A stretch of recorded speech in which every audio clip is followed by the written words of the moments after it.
नमस्कार मित्रांनो, रॉयल स्टुडिओमध्ये सर्व शेतकरी बांधवांचं हार्दिक स्वागत. तर शेतकरी मित्रांनो, व्हिडिओ नक्की लाईक करा, शेअर करा आणि सबस्क्राईब करा. तर चला मित्रांनो, व्हिडिओला सुरुवात करूया. तर कोणकोणत्या अपडेट मिळणार आणि शेतकऱ्यांसाठी कर्जमाफीसाठी जे काय काय प्रश्न पहिले आहे की बऱ्याच साऱ्या शेतकऱ्यांना बँकाच्या माध्यमातून असेल किंवा कोर्टाच्या माध्यमातून कर्जमुक्तीची लोकनिधीच्या माध्यमातून जे काही सांगण्यात आलेलं आहे, याचबरोबर बऱ्याच साऱ्या शेतकऱ्यांनी जेणेकरून शेतकऱ्यांना आतापर्यंत प्रोत्साहन अनुदान मिळणार आहे आणि ज्याची तारीख जवळ आलेली आहे आणि त्याची तारीख पडलेली त्यांचं 50,000 रुपयाचं प्रोत्साहन अनुदान मिळेल का? तर पूर्ण प्रश्नांची उत्तरे या व्हिडिओच्या माध्यमातून जाणून घ्यायचा प्रयत्न करणार आहोत.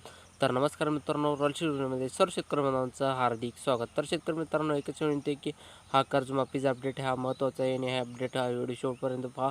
आणि तर आपण सर्वप्रथम याला पहिला प्रश्न आहे की बऱ्याच साऱ्या शेतकऱ्यांना कर्जमाफी बँकेच्या माध्यमातून किंवा कोर्टाच्या माध्यमातून असेल.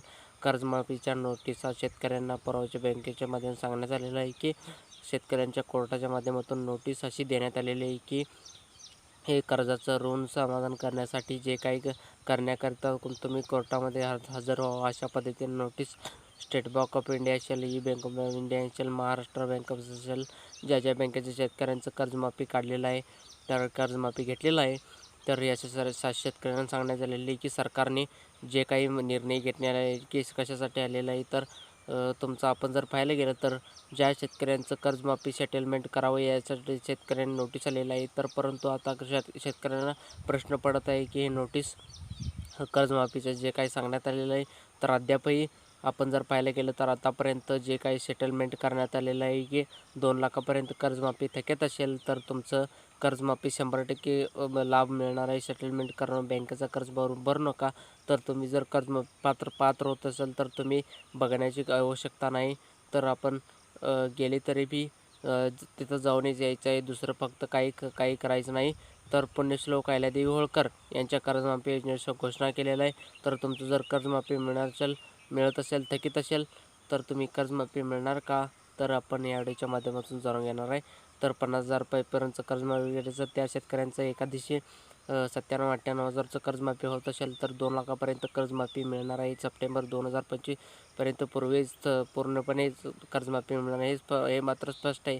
कोर्टामध्ये जर नोटीस आलेली असेल तर तुमचं नोटीस कर्जमाफी भरत्याकरता आणि किंवा कर्जमाफी करण्यापेक्षा जे काही असेल पात्र होणार आहे, तर तुमचं कर्जमाफी 30 सप्टेंबर 2025पर्यंत थकीत नसेल तर तुम्हाला कर्जमाफीची ते भरण्याची ते अपेक्षा नाही आहे. तर तुमचं 4-4 लाख, 5-5 लाख, दर 10-10 लाख रुपये तर कर्जमाफी असेल तर सेटलमेंट बोलवण्यात आलेलं आहे की 10 लाखापर्यंत कर्जमाफी. तर तुमच्या कोर्टामध्ये तुमचं बँकेच्या माध्यमातून सेटलमेंट करण्यात आलेलं आहे की जे काही महत्त्वाचं आहे की कर्जमाफीसाठी 2 लाखापर्यंत कर्जमाफी असेल तर तुमचं सेटलमेंट करू नका.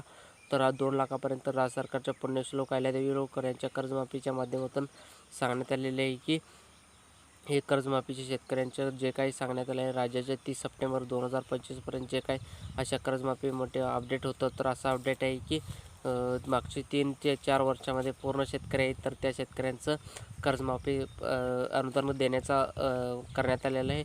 तर आपण जर पाहायला गेलं तर आतापर्यंत जे काही कर्ज आहे काही दिवसानंतर थकीत पडेल, तर किंवा काही शेतकऱ्यांचं थकीत पडण्याची डेट जवळ आलेलं आहे. तर थकीत पडले त्याची शेतकऱ्यांची तारीख जवळ आली आहे. तर त्यांचं तारीख नोंद नाही केलं तर तुमचं थकीत पडेल. त्यानंतर कर्जमाफी मिळणार नाही. तर 50,000 रुपयाचं प्रोत्साहन मिळणार नाही. तर त्या शेतकऱ्यांचं मोठा जे काही सांगण्यात आलेलं आहे की त्या शेतकऱ्यांचं कर्जमाफी मिळणार नाही. परंतु जर 50,000 रुपयाचं प्रोत्साहन अनुदान मिळत असेल तर मित्रांनो, व्हिडिओमध्ये एवढंच आहे. व्हिडिओ नक्की लाईक करा, शेअर करा आणि सबस्क्राईब करा. पुढच्या व्हिडिओत भेटूया. जय महाराष्ट्र.